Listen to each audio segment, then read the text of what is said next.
My name's Frank. I'm going to show you how to prepare your machine. We're going to look at the spark plug, the air filter, the blade and the oil. Once that's done, you'll be all ready for the season ahead. Here's how you check your spark plug. First of all, locate the cap on the spark plug.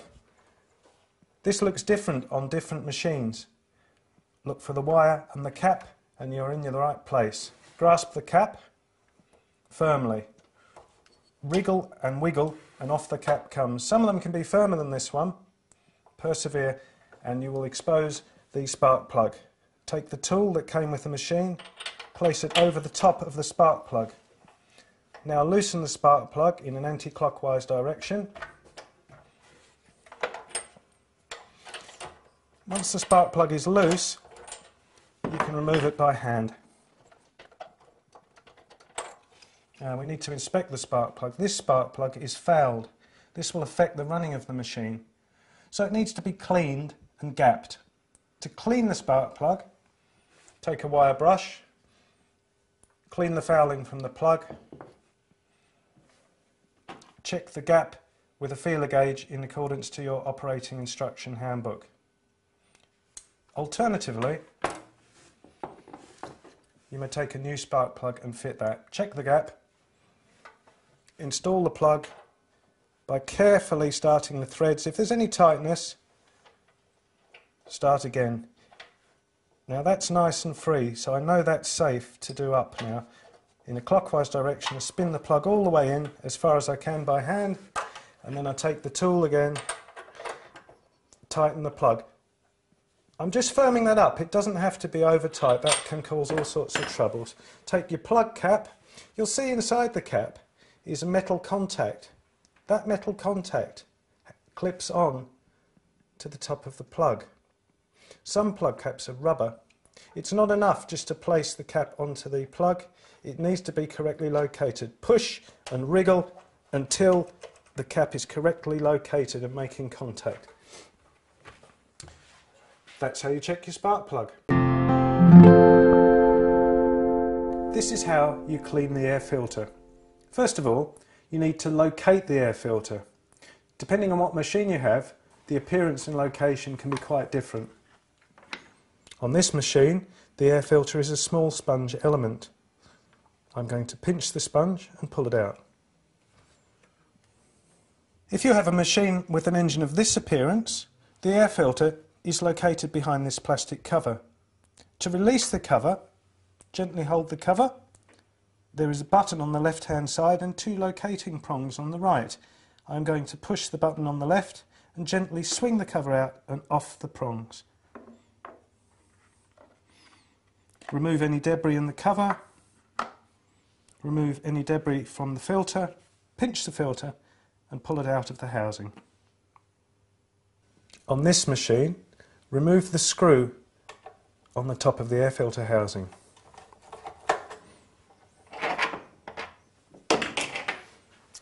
Grasp the filter with both hands, lift it up slightly and then pull it towards you. What you see is a two-part housing. Pull the housing apart and inside is the filter element. Pinch the filter and remove it.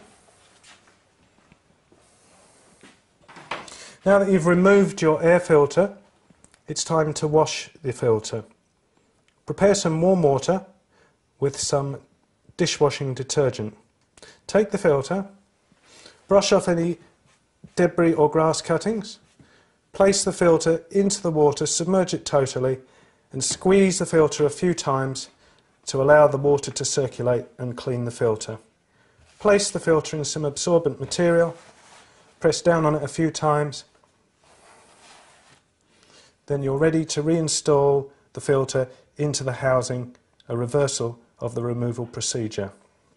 If you've taken your air filter out and you find the element looks like this, you have a paper element. This is disposable and should be replaced with a new one. And that is how to prepare your air filter. My name's Frank. I'm going to show you how to check the blade on your machine. First of all, Think safe, remove the spark plug cap. This will prevent any chance of the engine starting while you're working on it. You need to wear some nice stout gloves to protect your hands. If you tilt the machine to the side, there's a number of things that can happen. These involve leaking oil fluid, and in some cases the oil can in fact leak and flood into the air filter element, which will cause tremendous running problems. So the safe way, and the way we tip mowers, is to raise the front. To do this, you need an assistant. So I'm going to lift the front of the mower and ask my assistant Joyce just to hold the handle down to the ground.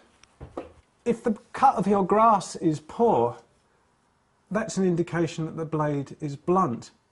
But other things can happen to blades as well. They can hit objects and become damaged. You may see the cutting edge damaged, or you may see corners missing on the blade, or you may see a bend in the blade that's not part of the design.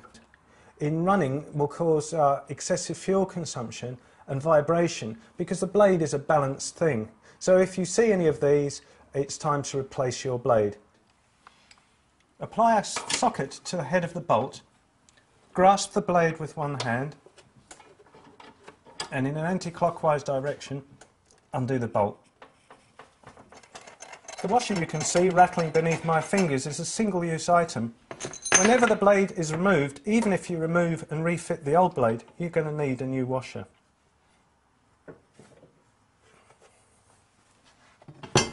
Now, depending on the machine you have, the blade adapter may also come off. Be ready for that. So we've inspected the blade. We also need to inspect the blade adapter. You'll notice there's two locating pins, and each one is different. Sometimes, if the blade has hit an obstacle, these locators can become damaged. If that's the case, you need to replace the blade adapter as well as the blade. Now, in our example here, those are in good condition. So we're going to put the blade back on. So this is confusion sometimes. Which way does the blade go on? Well, there is only one way. What you need to remember is that those locators have to enter the cutouts in the blade. I'm going to take my new washer. You'll notice that this is curved.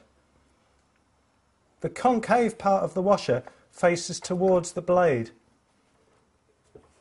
and firm the bolt up. Now, one last check. We've installed our new washer. The locating pegs are within the cutouts in the blade. That blade's in good condition. You can ask your assistant to gently raise the handle as you lower the front of the machine. That's it. That is how you check your blade. I'm going to show you how to change the oil on your lawnmower. This needs to be done every 50 hours or once a season. Now, we change the oil with the oil hot. So take your machine, run it for a few minutes, and then allow it to cool for a couple of minutes. We don't want it too hot. During that time, find some disposable gloves and pop them on. Used oil is very harmful. You don't want that to contact your skin. So here we have a warm engine. Locate the oil filler cap and remove it. Depending on which machine you have, the appearance will vary. For safety, I've already removed the spark plug cap. Using a pump, insert the tube into the engine. Can take a bit of a wriggle to get it located. You can see that's just started to go all the way down to the bottom of the engine. That's exactly what we want. Now, depending on how things are going, you might need an assistant just to hold that. That's staying in there fine, so I'm just going to carry on. These caps are on nice and firm. I can start pumping, and the pump will draw the used oil out of the engine. So you can see the used oil flowing through the tube and dropping down into the bottom of the tank. Now it's time to add the oil to the lawnmower. Now, the amount of oil you put in is important. Over or under filling can both cause serious troubles. If you follow our tip, you'll have an easy time. So this is what you do. Place a funnel in the filler cap, Remember, the location is different for different machines. The easy way is to use one of these bottles that holds half a litre. That's the capacity of the engine. So I'm just going to remove the cap and gently pour the contents of the bottle into the funnel. And we'll now check the level of the oil. Now, as you insert the dipstick, take note, there's two different ways of checking the oil. On some engines, it's checked by putting the cap to stop without screwing it on. Now, other engines, you need to screw the cap all the way on. You'll need to check your instruction manual to see which is applicable to your engine. Depending on which machine you have, the appearance of your dipstick may be a little bit different from this example. But what all the dipsticks have in common is a range, an upper mark and a lower mark. You need to make sure that your oil level is between these two marks. Once that's done, you'll be all ready for the season ahead.